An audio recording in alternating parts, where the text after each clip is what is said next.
Take a seat I have a question. in this blue chair. Do I have the Sit down. Do I have the same rights? You want me to hold you in contempt? Sit down. In that blue chair. Do I have the Sit down! there? One more time. Sit down. You are charged with 1 count of no operator's license, a minor misdemeanor subject to a maximum fine of $150 plus court costs. You also are charged with 1 count of expired plates, also a minor misdemeanor subject to a maximum fine of $150 in court costs. I am the authorized agent to the decedent estate. I am coming in here as the settler, and I want to settle this case. I will enter no plea on your behalf to these charges. I've given you 3 plea options to plead. No, I do not recognize anyone in this court. Okay, well, I don't recognize you or the bailiff or anybody else in this court. Then I'm just going to surrender the person to the court because I'm not coming back. I don't know what that means. You do know what that means. I don't know what that means. I am not the ens legis, non de guerre. I've been practicing law for 36 years, and what you've just said to me has no meaning to me whatsoever. So let me say it one last time, because we have other cases to handle today.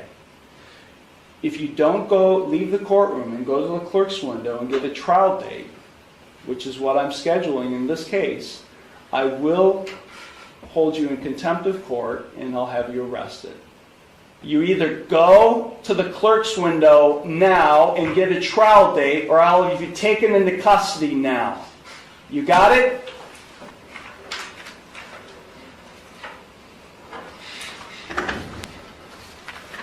Court is now on the record in City of Conneaut versus Amber McHenry, 24 TRD 819.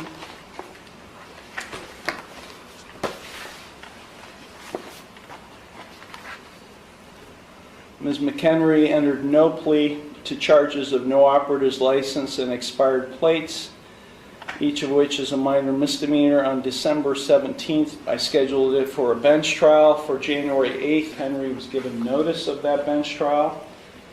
I have a signed receipt in the file showing she got notice of that bench trial. Present on January 8th, 2025 was the law director along with a police officer. Ms. McHenry failed to appear. As a result of her failure to appear, I issued a warrant for her arrest. That was January 8th. It's now over a month later, February 11th, and Ms. McHenry is now turning herself in on the warrant. She is in the courtroom, and she is without an attorney. Ms. McHenry, why were you not here? I have a question about the case. Ms. McHenry, sit down. This is not your courtroom. Sit in that chair. I have a question about the case. That's not the case number that I had. Yes, it is, Ms. McHenry. You've got other cases pending that are set for jury trial. The original case number that I had was like TDR, like 0800 something. And 24 TRD 819.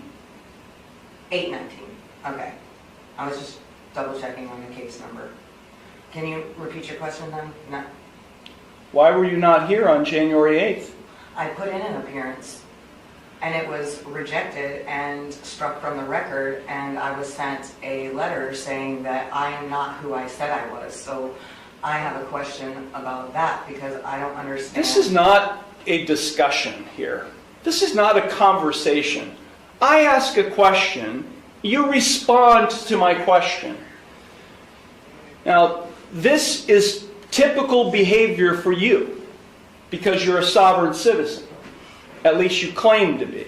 I've never claimed that. Well, your documentation that you file, including the one you filed today that did not have a correct caption or case number on it, is indicative of that. So let me ask you, Ms. McHenry, again, why were you not physically, personally present in the courtroom on January 8th for your trial? I need the oath and bonds to be put for each person acting as a public official in this case who is acting as a public servant to be put on the record. And I also require the indemnity bond, and I'm going to require the other bonds. I need the accounting. Please, for the record, let it be known that you exited. I while did. asking. I exited the courtroom and asked a police Who officer, is- probation Who has officer. the indemnity bond? Where is the bill of particulars? The Because bond I is did not being, receive it. the warrant is being executed. You're being taken into custody. Take her down to the jail now. I was not given the warrant. Take her down to either. the jail now. Why am I being arrested? Take her down For to the what? jail. What crime have I committed? Get off me. This is kidnapping. This is a false arrest. Stop fighting. No, this is a false arrest.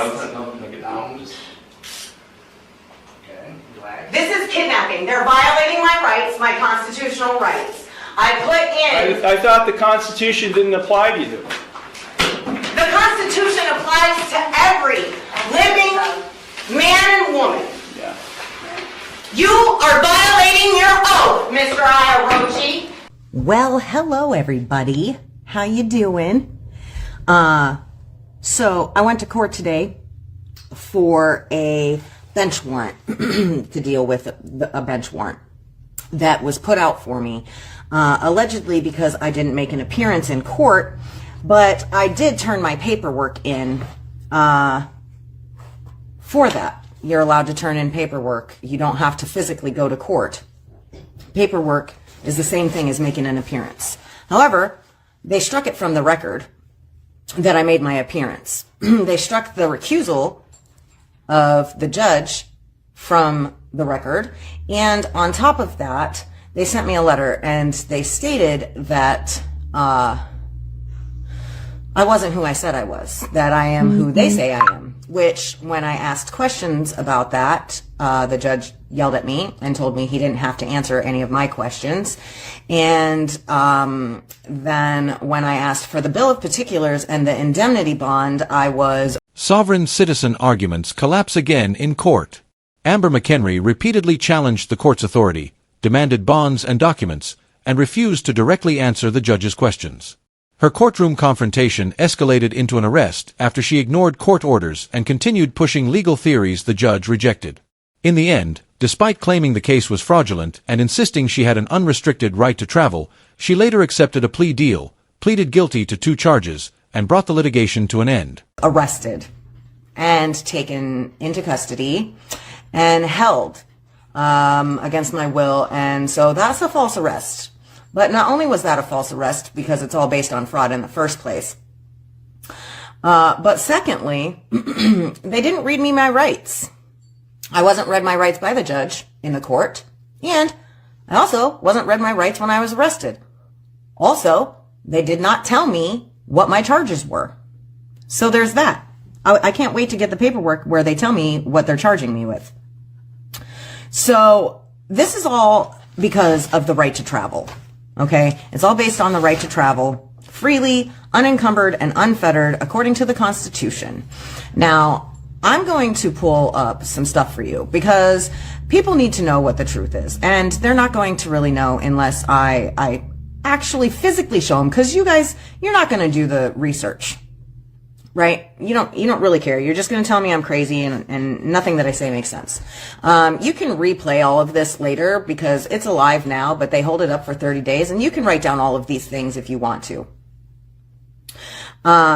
There's benchmark cases that all deal with all of this stuff, but we'll start with Ohio Revised Code. I was threatened with retaliation for threatened and retaliated against. They were trying to coerce me into basically doing business with the state of Ohio, which I don't have anything to do with. I'm not a state of Ohio resident, okay?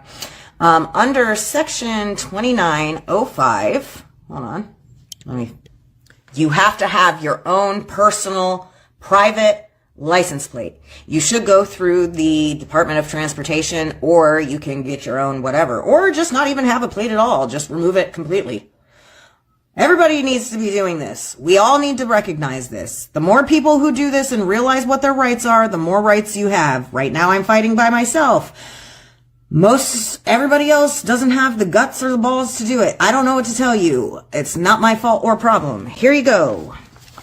Other things related to the case. Service announcement for all of you. So now more people can start doing it. We need to take down Admiral Maritime Law. It's the law of the dead. I'm not dead, are you? This is my public service announcement for you. I was arrested. My friend was there with me. Her and her friend were with me. They witnessed it. Everybody that was there witnessed it. Say hi, Erica. No, I look like crap. But I have witnesses, which they'll be subpoenaed eventually, and they'll be able to confirm that my rights were violated. They didn't read me my rights. They didn't tell me my charges. It's called robbery ashore. It's called piracy. Because they're in Admiral Maritime, and I'm common law. They're pirates. And committing treason. So there's that. So, just an FYI, the government's not your friend, and they're not here for you. You have to know your rights, and you have to exercise them. I'm still learning the policy and procedure part of it, but I know the law. Okay, the court is on the record in City of Conneaut versus Amber R. McHenry, case number 24 TRD 527. Court is in receipt of a pretrial report. Mr. Lewis. Thank you, Your Honor. We may have a resolution of the matter, should the court be willing to accept it, whereby the city would dismiss the fictitious plate charge at defendant's cost, and Ms. McHenry would then enter the plea of guilty to the two remaining charges of failure to reinstate, driving under suspension, and expired plates. The city would then recommend waiver of fines the court would deem appropriate along with the court costs of the case. Thank you. Thank you. Mr. Sayage. Thank you, Your Honor. I did convey the offer from Law Director Lewis to my client, Ms. McHenry, after extensive talks and going over what she would be waiving today.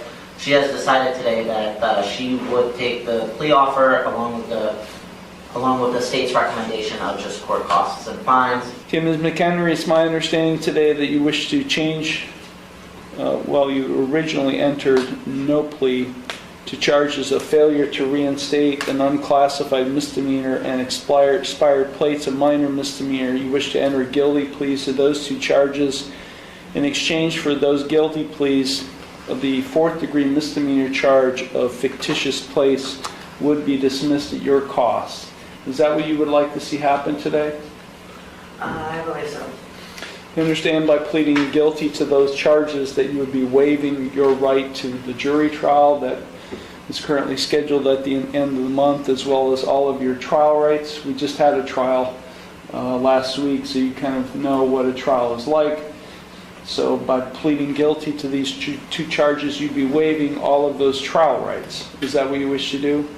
Would that put an end to litigation? Yes, it would. Then no. I'm sorry? Yes. Okay. Also, you are represented by Mr. Sayed. Have you had sufficient time to consult with him, and are you satisfied with his counsel? Yes. Okay. I do find that defendant's pleas of guilty to these minor and unclassified misdemeanor offenses in subcase A and B, failure to reinstate and expired plates, to be knowing, voluntary, and intelligent. The court will accept the guilty pleas to those two charges, and I will therefore find her guilty of those offenses. I will dismiss at the defendant's cost the fictitious plates charge in subcase. So Ms. McHenry, I did not impose community work service. I could have. I did not impose a Class 7 license suspension. I could have on the failure to reinstate charge. I've just given you a fine and cost, although I'm ordering you to provide proof of insurance on the vehicle you're driving that day if you're not able to provide to the clerk proof of insurance on the vehicle you're driving that day, you are subject to what we call a non-compliance suspension with the Bureau of Motor Vehicles. I guess what I'm saying, Ms. Kennery, I could have sentenced you in a much more severe way. I did not. But understand that if you're back here with similar offenses and you're found guilty of those, I will impose those. What I didn't do today, I would do at a later time. From defiance to guilty plea, a dramatic courtroom reversal. After months of arguing about admiralty law, constitutional rights, and alleged government misconduct, Amber McHenry eventually chose a practical resolution. The court dismissed the more serious fictitious plates charge while she pleaded guilty to failure to reinstate and expired plates. The judge reminded her that the outcome could have been much harsher and warned that future violations could result in significantly tougher penalties.